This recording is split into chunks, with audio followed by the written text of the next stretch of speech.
Hello dear student, आप सभी का स्वागत है मोबाइल पाठशाला की यूट्यूब चैनल पे। दोस्तों, ये जो वीडियो है वो यूपी लेखपाल और यूपी पुलिस की जितने भी हमारे दोस्त, जितने मित्र, जितने छात्र तैयारी कर रहे हैं, उनके लिए वीडियो बेहद इंपॉर्टेंट है। आप सभी लोग वीडियो को पूरा देखेंगे। वीडियो को पूरा देखेंगे तभी ये वीडियो आपके लिए बेनिफिशियल रहेंगी। अदरवाइज बेनिफिशियल नहीं रहने वाली। अगर आप थोड़ा सा भी छोड़ के चले जाते हैं तो वीडियो बेनिफिशियल नहीं रहेंगे, क्योंकि सारी चीजें यहाँ पे जो भी चीजें लंब केंद्र, परि केंद्र, ये सारी चीजें यहाँ पे बताई जाएंगी आपको। ठीक है, यानी आपको वीडियो से क्या फायदा होने वाला है, त्रिभुज की जो परिकेंद्र, लंब केंद्र जो भी और अंत केंद्र, ये सारी चीजें होती है, वो सारी चीजें आपको यहाँ पे पता चलेंगी। साथ साथ हम कैसे त्रिभुज को डिफाइन कर सकते हैं, त्रिभुज किस प्रकार का है। और इसके बाद एक चीज मैं और कहना चाहता हूं कि वीडियो शुरू तो हो ही जाएगी, पूरा आप देखेंगे तो पूरा देखेंगे। अगर अच्छा लगे तो मेरे भाई चैनल को सब्सक्राइब करिए, वीडियो को लाइक करिए और साथ साथ अपने दोस्तों में शेयर जरूर कर दीजिएगा। ठीक है, सवाल शुरू करते हैं। आज का पहला सवाल देखेंगे। मैं हमेशा कहता हूं मेरे भाई कि आप सबसे पहले सवाल को पढ़ा करिए। सबसे पहले सवाल को पढ़ेंगे तो ही आप समझ पाएंगे कि असल में हमें इसमें करना क्या है। तो कह रहा है एक त्रिभुज की रचनाएं हैं। भाई रचनाएं हैं, रचना ऐसे की गई है कि भाई इनका जो भुजाओं का जो अनुपात है 1:3, 1/2, 1/3, 1/4 के अनुपात में। तो कभी भी जो रेशियो दिया होता है वो इस तरह से नहीं दिया होता। रेशियो कैसे दिया होता है सर जी? रेशियो हमारा दिया होता है हमेशा इंटीजर में, यानी पूर्णांक में। तो पूर्णांक में बदलिए। पूर्णांक बदलने के लिए हमें क्या करना पड़ेगा? नीचे वाले सभी नंबरों का हमें एलसीएम लेना पड़ेगा, यानी कि 3, 4 और 2 का। तो एलसीएम हो गया 12।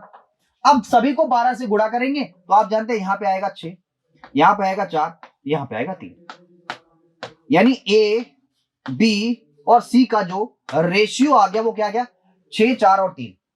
अब आपसे कह रहा है भाई त्रिभुज का परिमाप। भाई त्रिभुज का परिमाप क्या होता है? ये भुजा प्लस ये भुजा प्लस ये भुजा। यानी कि मान लिया अगर ये 6 है, ये 6 है, ये 4 है, ये 3 है, तो परिमाप का मतलब 6, 4, 10, 3, 13। ये तो परिमाप, परिमाप बाहरी माप तो 13। लेकिन है ये 13 नहीं, ये 13 यूनिट में है। असल में भुजा थोड़ी है, 13 यूनिट में है। तो भैया कह रहा है ये बराबर किसके है? 52 के। तो 1 यूनिट बराबर किसके? 4 के। 1 यूनिट बराबर 4। आपसे पूछ रहा सबसे बड़ी भुजा, सबसे छोटी भुजा, सबसे छोटी भुजा पूछ रहा है ना।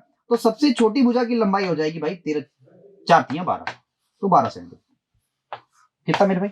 12 सेंटीमीटर। नेक्स्ट अगला सवाल है, देखिए ये भी गजब सवाल है। कह रहा है भाई यदि किसी त्रिभुज का क्षेत्रफल क्या है? 1176 है। आधार और संबंधित ऊंचाई मेरे भाई कितनी है? 3 और 4 के अनुपात में। याद रखिए मेरे भाई ये अनुपात नहीं है, सॉरी ये अनुपात ही है, ये करेक्ट वैल्यू नहीं है। इसको हम 3x और 4x भी लिख सकते हैं अपने सुविधा अनुसार।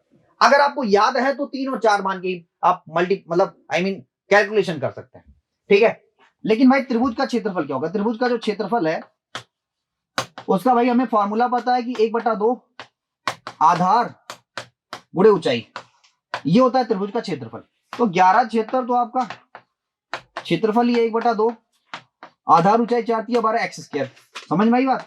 यहां से काटेंगे भाई 6, अब 6 से काटेंगे 6 5 6 कम 6, ठीक है, 6 9 54 और 6 4 36। एक्स स्क्वायर की जो वैल्यू आएगी इतनी आएगी। तो एक्स की वैल्यू कितनी आएगी भाई? आप जानते हैं 14 का स्क्वायर ही है, तो 14।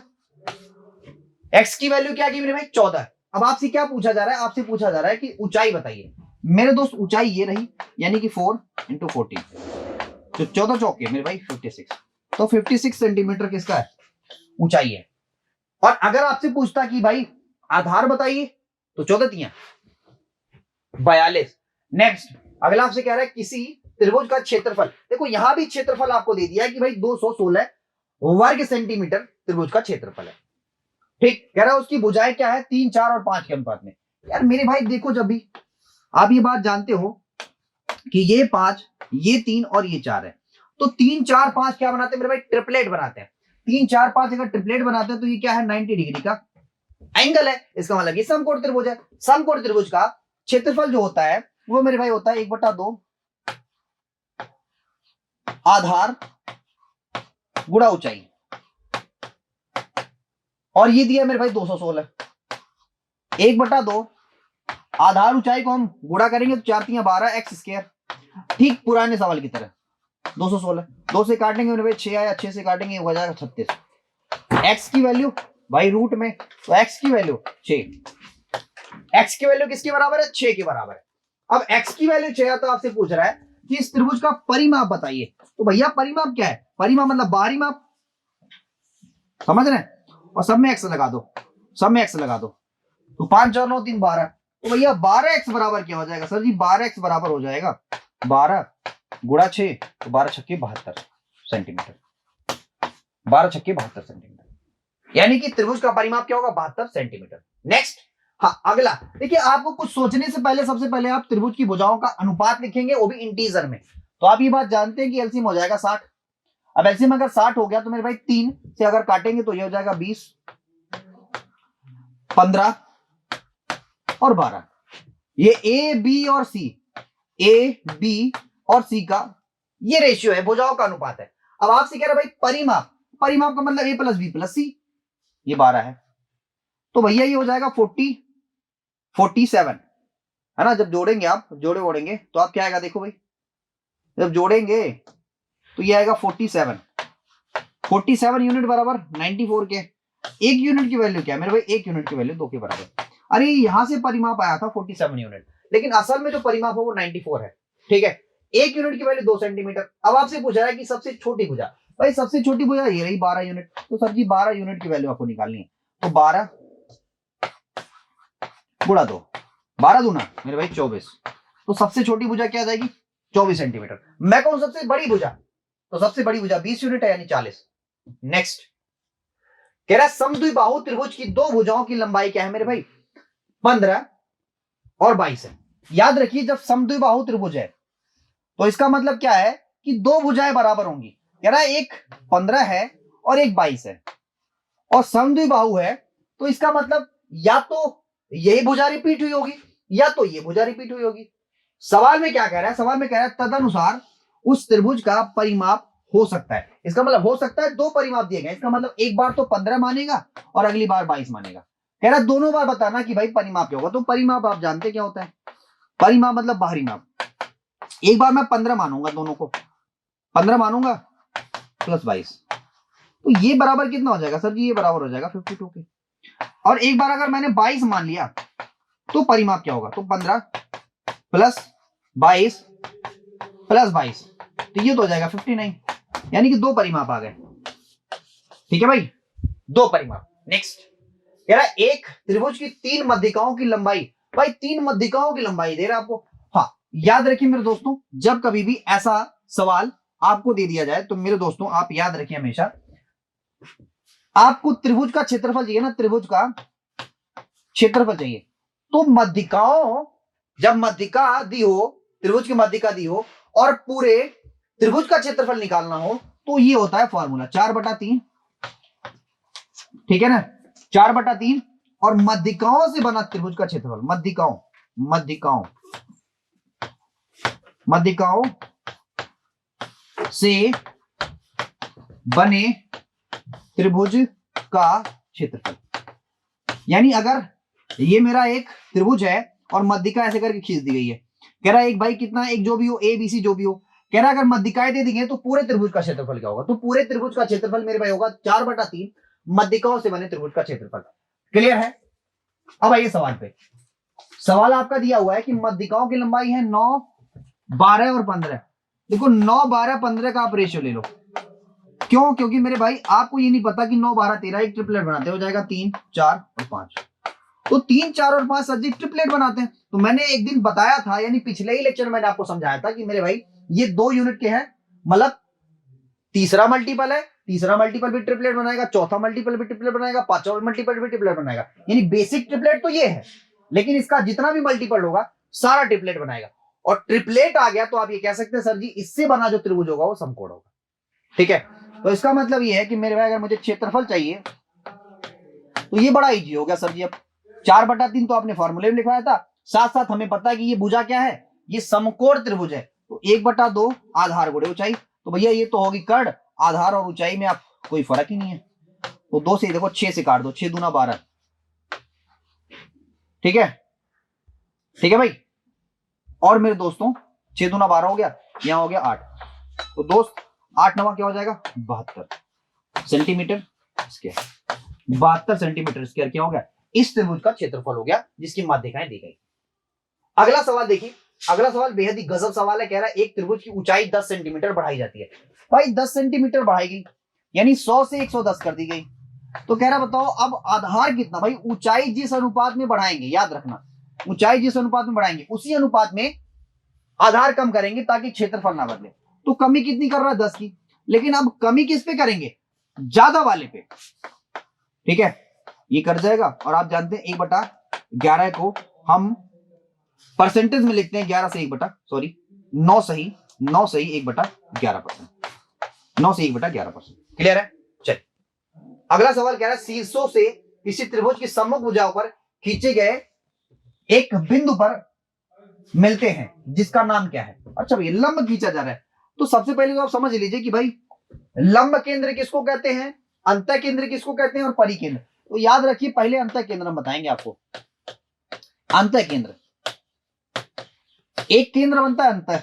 आप कहेंगे सर जी ये क्या है, अंतः केंद्र परिकेंद्र बाह्य केंद्र होता है भैया, बिल्कुल होता है। तो आप देखिए एक बार, एक तो होता है मेरे भाई परिकेंद्र, मतलब अंतः केंद्र होता है। तो अंतः केंद्र हम आपको बताने जा रहे हैं। अंतः केंद्र में क्या होता है कि मेरे दोस्तों हम मध्यिकाएं खींचते हैं। क्या खींचते हैं मेरे दोस्त, हम मध्यिकाएं खींचते हैं और मध्यिकाएं ऐसी खींची जाती हैं, यानी कि जो सामने वाली भुजा को मेरे भाई दो बराबर भागों में बांट दें, दो बराबर भागों में बांट दें। अच्छा जी, दो बराबर भागों में मेरे दोस्तों बांट दें, ठीक है जी, ठीक है। तो अगर ये दो बराबर भागों में बांट गई तो याद रखिए, तो जिस बिंदु पे ये तीनों कटते हैं, ये तीनों जिस बिंदु पर काटते हैं वहीं से हम सामने वाली भुजाओं पे लंब डाल देते हैं, ठीक। और इसी लंब को मेरे भाई मैं त्रिज्या बना के एक ऐसे मैं सर्कल खींच दूंगा, एक ऐसे मैं एक सर्कल खींच दूंगा, याद रखिए, एक मैं ऐसे सर्कल खींच दूंगा, ठीक है, एक ऐसे मैं सर्कल खींच दूंगा,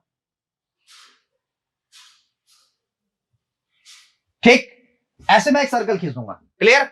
तो ये जो सर्कल बना ना, ये त्रिभुज के अंदर बना, तो इसको हम कहते हैं अंतःवृत्त यानी इन सेंटर। और मेरे भाई इसके केंद्र को क्या कहते हैं, इसके केंद्र को मेरे दोस्तों कहते हैं, इसके केंद्र को मेरे दोस्तों कहते हैं, याद रखिए, इसके केंद्र को मेरे भाई कहते हैं अंतः केंद्र। क्या कहते हैं, अंतः केंद्र कहते हैं। तो क्या अंतः केंद्र आपको समझ में आया, समझ में आया होगा। नेक्स्ट मेरे भाई होता है आपका बाह्य केंद्र। क्या होता है बाह्य केंद्र, मैं जो बताना चाहता हूं बाह्य केंद्र, बाह्य या परिकेंद्र इसको कहते हैं, बाह्य केंद्र नहीं कहते, परिकेंद्र कहते हैं। बाह्य केंद्र और भी होता है, परिकेंद्र, बाह्य केंद्र भी होता है, याद रखिए, लेकिन वो सिलेबस का हिस्सा नहीं है। बाह्य केंद्र कैसे होता है वो मैं आपको बाद में बताऊंगा, नेक्स्ट लेक्चर में बताऊंगा, ठीक है। परिकेंद्र क्या होता है मेरे दोस्त, परिकेंद्र का मतलब होता है कि मेरे भाई अब मैं क्या खींचता हूं, इन भुजाओं का मैं अर्धक खींचता हूं, और भुजाओं का अर्धक खींचूंगा, यानी ऐसे करूंगा, ऐसे करूंगा, ऐसे करूंगा, ऐसे करूंगा, ये रही भुजा का अर्धक, ठीक है। फिर ऐसे करूंगा, ऐसे करूंगा, ऐसे करूंगा, ऐसे करूंगा, भुजाओं का अर्धक आपको आता है, मुझे पता है, मैंने बताया। फिर भाई ऐसे मैं ऐसे करूंगा और ऐसे करूंगा। तो इसका मतलब ये देखो, यानी कि ये जो तीनों लाइन जो है मेरे भाई, तीनों लाइन जिस बिंदु पर कट करती हैं, जिस बिंदु पर कट करती है यानी कि भुजाओं का अर्धक, तो उससे हम क्या करते हैं, उसी को त्रिज्या मान के मेरे भाई एक बड़ा सा वृत्त खींच लेते हैं। क्या करते हैं, एक बड़ा सा वृत्त खींच लेते हैं, ठीक है, एक मेरे भाई बड़ा सा वृत्त खींच लेते हैं। याद रखिए हम क्या करेंगे, एक बड़ा सा वृत्त खींच लेंगे, ठीक। तो अगर बड़ा सा वृत्त खींच लिया, इसको हम कहते हैं परिवृत्त, परिवृत्त कहते हैं। और इस वाले को क्या कहते हैं, इस वाले को, ठीक है। तो हमने यहीं से तो मान के वृत्त खींचा हुआ है, यहीं से ये मान के मैंने वृत्त खींच लिया था, तो मेरे भाई इसको हम कहते हैं परिकेंद्र, यानी कि मेरे भाई ये है परिवृत्त और ये है परिवृत्त का परिकेंद्र, ठीक।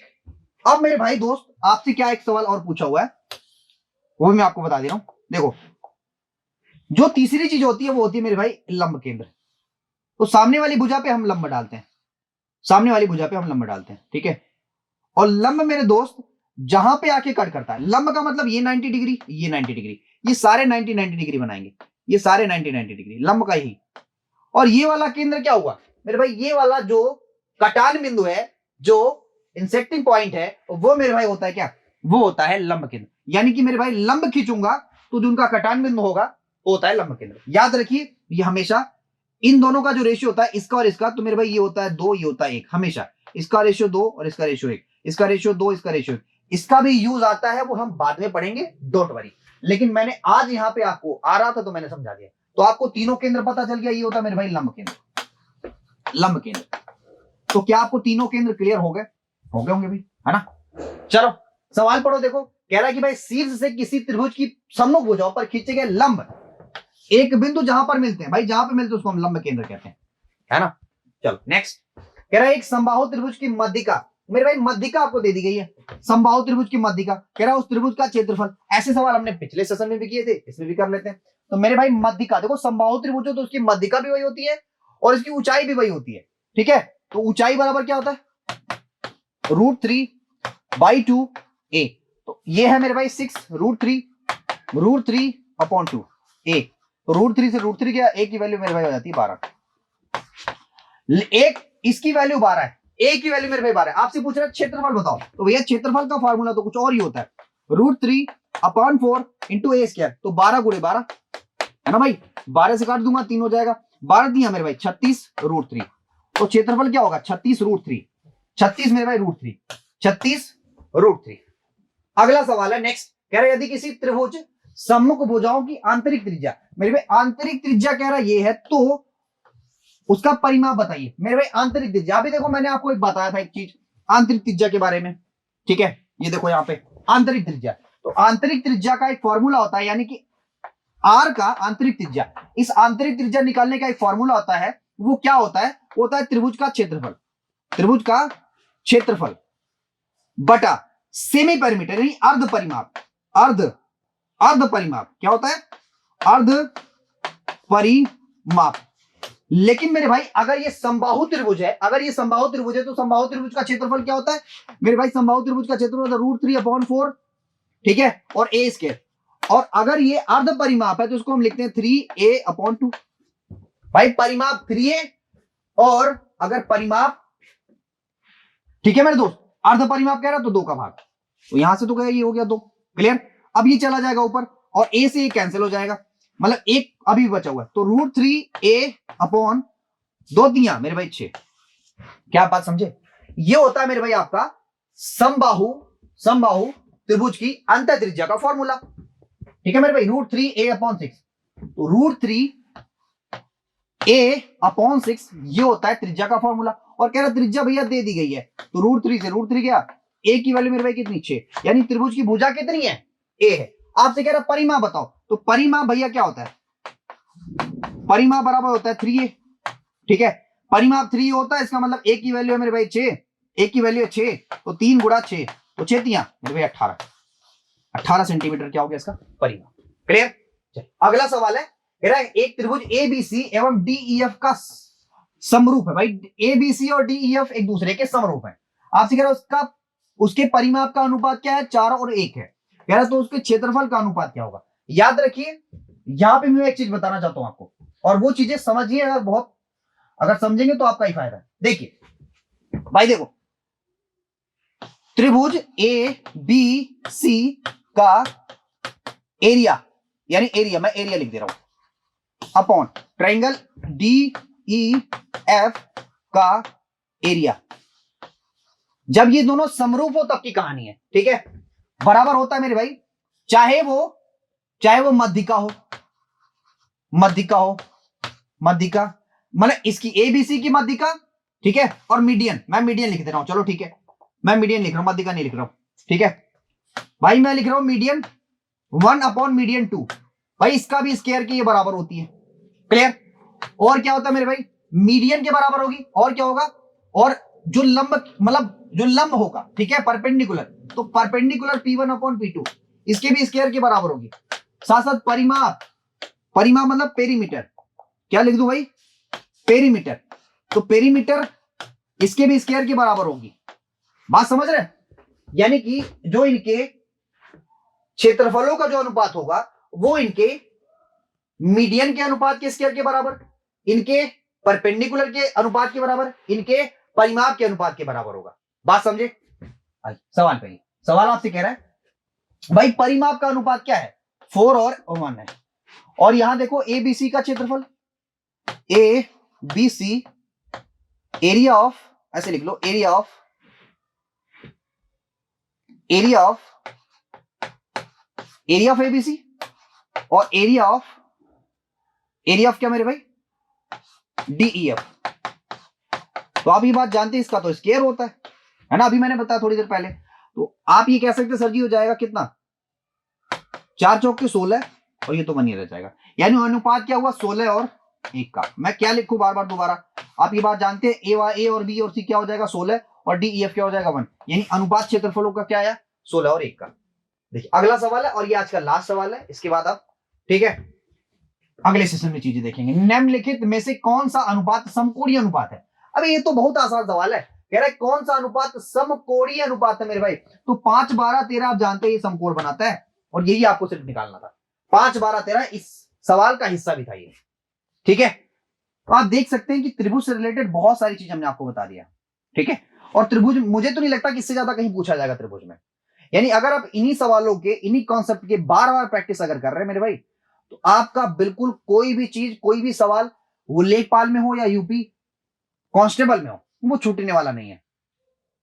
इस वीडियो में मेरे भाई इतना ही। आप सभी लोग इस वीडियो को पूरा बहुत ज्यादा फैलाइएगा, जहां जहां जिस भी सोशल मीडिया प्लेटफॉर्म पे एक्टिव हो वहां वहां फैलाइएगा, ठीक है। ये आपकी जिम्मेदारी है। मैं लेता हूं आपसे विदा। Bye bye, take care, thank you very much, जय हिंद।